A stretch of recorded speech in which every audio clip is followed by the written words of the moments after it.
The conversation today is about the latest paper that we have published in the journal called Nutrients. So we did a feeding intervention for 16 weeks, and we had two groups.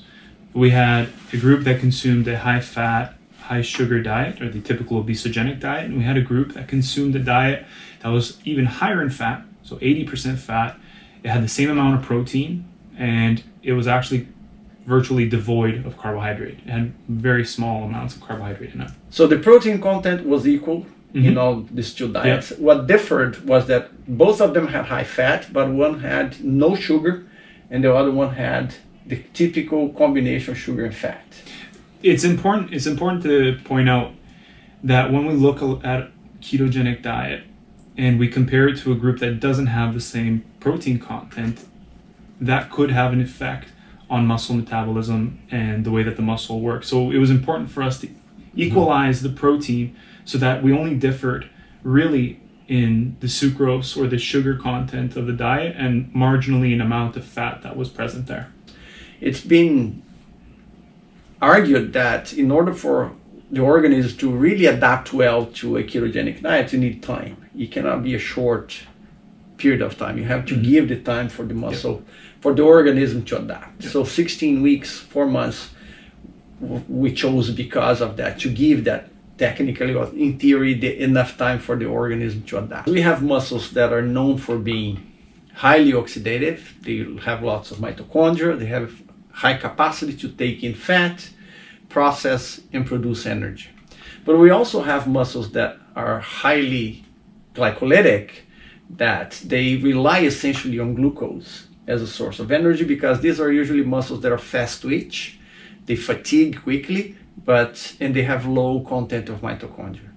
And we have another group of muscles that are intermediary, that they have the capacity to do a little bit of oxidation and also to do glycolysis or use glucose. So these are muscles that have the ability, depending on what kind of stimulus you give to them, they can adjust either to becoming more oxidative or more glycolytic. So the type of stimulus that you give shapes the form or promotes an adaptive response that can go either way. Besides looking at the capacity of these muscles to adapt to fat, we were also interested in finding out whether the muscles, when exposed to a high amount of fat, if they develop insulin resistance. Right. So one of the best markers for insulin resistance in muscle is to expose the muscle to insulin and measure a pathway that deals with glucose specifically. And in muscles, the major pathway is glycogen synthesis.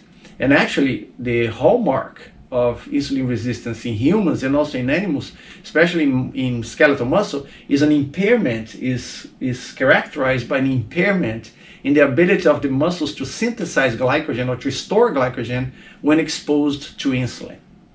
So, and what we know is that when you, in a obesogenic diet that has sugar and fat, this is the case, because when you expose the muscles to insulin, they develop insulin resistance, or they display insulin resistance, so they cannot increase glycogen synthesis. Is that correct? That's correct, yeah.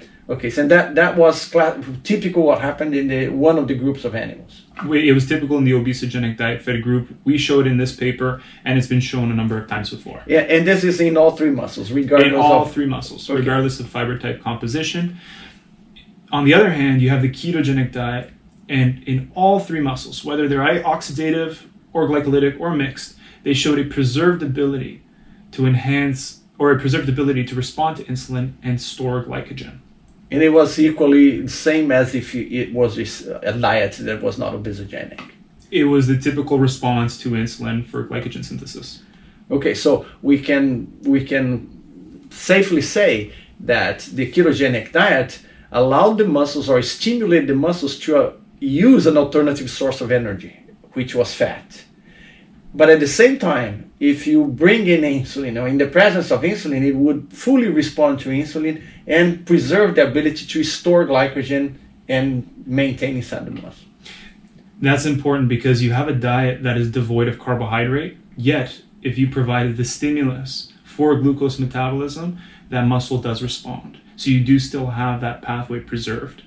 And you mentioned something important, which was, the higher fat content of the ketogenic diet. what we see is an elevation compared to the high-fat obesogenic diet. You see an elevation in the fatty acid oxidative capacity, the ability to use fat for energy, mostly in the mixed and glycolytic muscle. There was no change in the more oxidative muscle.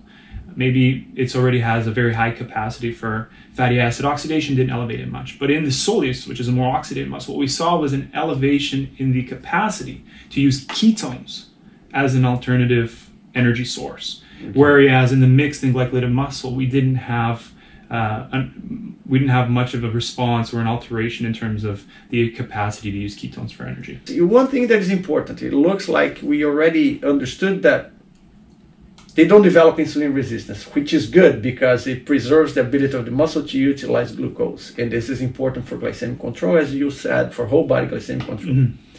Now, the other thing is, what would be another practical application of this information to people who exercise, for instance?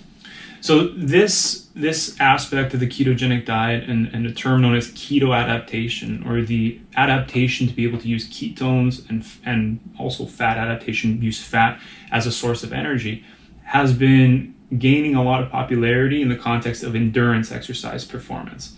So the longer you can go in terms of intensity in using fat and ketones as your main energy source, you preserve your glycogen, you preserve your carbohydrate stores that you use for energy.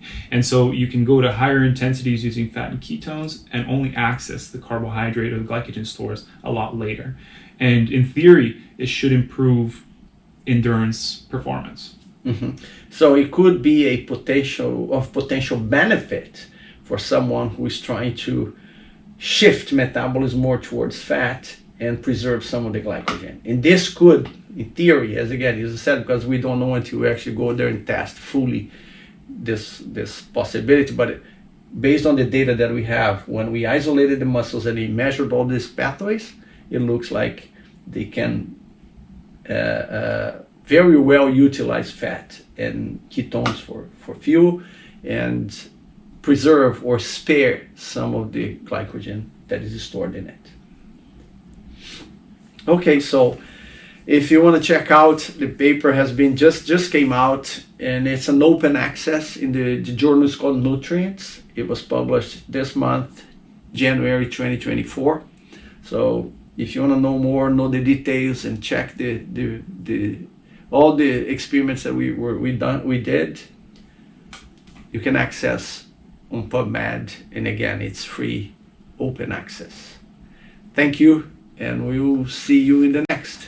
Bye for now.